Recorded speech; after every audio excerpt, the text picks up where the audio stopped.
আসসালামু আলাইকুম প্রিয় বন্ধুরা, ফেসবুক এবং ইউটিউব থেকে আপনারা যারা দেখছেন আজকের ভিডিও সবাইকে আন্তরিক শুভেচ্ছা এবং ধন্যবাদ। শুরু করতে যাচ্ছে আমাদের আজকের লেসন। আপনারা জানেন বরাবরই আমরা চাকরির পরীক্ষার বিগত সালের প্রশ্নগুলো সমাধান করে থাকি। গুরুত্বপূর্ণ কয়েকটি প্রশ্ন আজকের ভিডিওতে আমরা সমাধান করব। প্রথম প্রশ্ন, আমাদের এই প্রশ্নটা আসছিল প্রাথমিক বিদ্যালয়ের সহকারী শিক্ষক নিয়োগ পরীক্ষা 2011 সালে আসছিল। কালেকটিভ নাউন নিচের কোনটা কালেকটিভ নাউন? ক্লাস।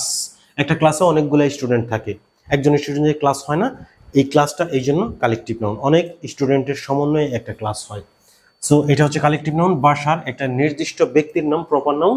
ইউথ এটা ধারণার বিষয়, এটা দেখানো যায় না, সো এটা হচ্ছে অ্যাবস্ট্রাক্ট নাউন।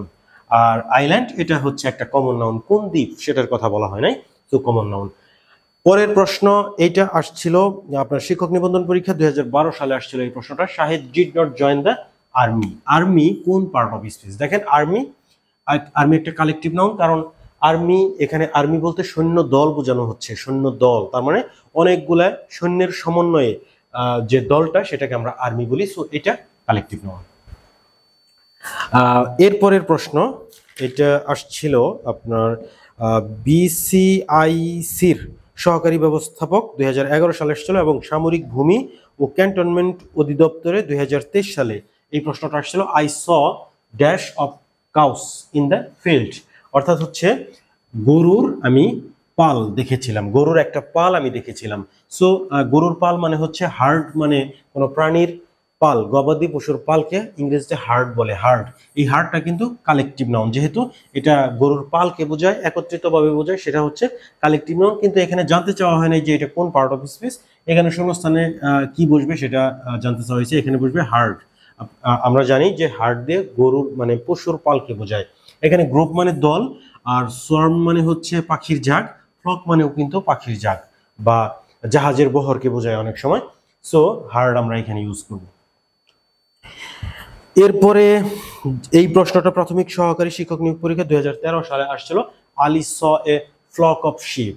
ফ্লক কোন পার্ট অফ স্পিচ? ফ্লকটা হচ্ছে একটা collective noun. Flock of sheep মানে হচ্ছে যে জাহাজের বহর। ফ্লক মানে কিন্তু এখানে বহর বোঝানো হচ্ছে। অনেকগুলা জাহাজ একত্রে একদিকে যখন রওনা হয় তখন সেটাকে আমরা ফ্লক অফ শিপ বলতে পারি। তার মানে ফ্লক হচ্ছে একটা কালেকটিভ নাউন। ডেন্টাল ভর্তি পরীক্ষায় 2023 সালে আসছিল এই সর্বশেষ প্রশ্ন, 5 নম্বর প্রশ্ন। The necklace is made of gold. এখানে গোল্ড কোন পার্ট অফ স্পিচ? গোল্ড নিঃসন্দেহে একটা ম্যাটেরিয়াল নাউন। দেখেন, ম্যাটেরিয়াল নাউন কাকে বলে? কোনো একটা আইটেম, কোনো একটা বস্তু, কোনো একটা মানে যে কোনো একটা জিনিস ধরেন, সেটা কি দিয়ে তৈরি হয়েছে, কোন পদার্থ দিয়ে তৈরি হয়েছে, সেটার নাম হচ্ছে ম্যাটেরিয়াল নাউন। কিন্তু সরাসরি ওই পদার্থ মানে সরাসরি ওই বস্তুটা কিন্তু ম্যাটেরিয়াল নাউন না। আমি আপনাদেরকে একটা উদাহরণ আগেও দিছি, যেমন হচ্ছে আমার হাতে আছে মার্কার। তো এই মার্কার হচ্ছে কমন নাউন, কিন্তু এই মার্কার কি দিয়ে তৈরি হয়েছে? প্লাস্টিক দিয়ে। তার মানে এই মার্কার তৈরির যে উপাদান সেটা হচ্ছে প্লাস্টিক। এই উপাদানটাই ম্যাটেরিয়াল নাউন। অর্থাৎ যে কোনো কিছু তৈরির যে উপাদানটা, সেই উপাদানটা ম্যাটেরিয়াল নাউন হয় সবসময়। সো সেই ক্ষেত্রে হচ্ছে এখানে দেখেন, the necklace is made of gold. নেকলেসটা কি দিয়ে তৈরি? অর্থাৎ এই নেকলেস তৈরির উপাদানটা কি? গোল্ড। সো গোল্ড হচ্ছে ম্যাটেরিয়াল নাউন। একটা বই আমার হাতে আছে, ধরেন বইটা ম্যাটেরিয়াল নাউন না, কিন্তু বইটা কি দিয়ে তৈরি হয়েছে? কাগজ দিয়ে, পেপার। এই পেপারটা হচ্ছে ম্যাটেরিয়াল নাউন। আশা করি বুঝতে পারছেন।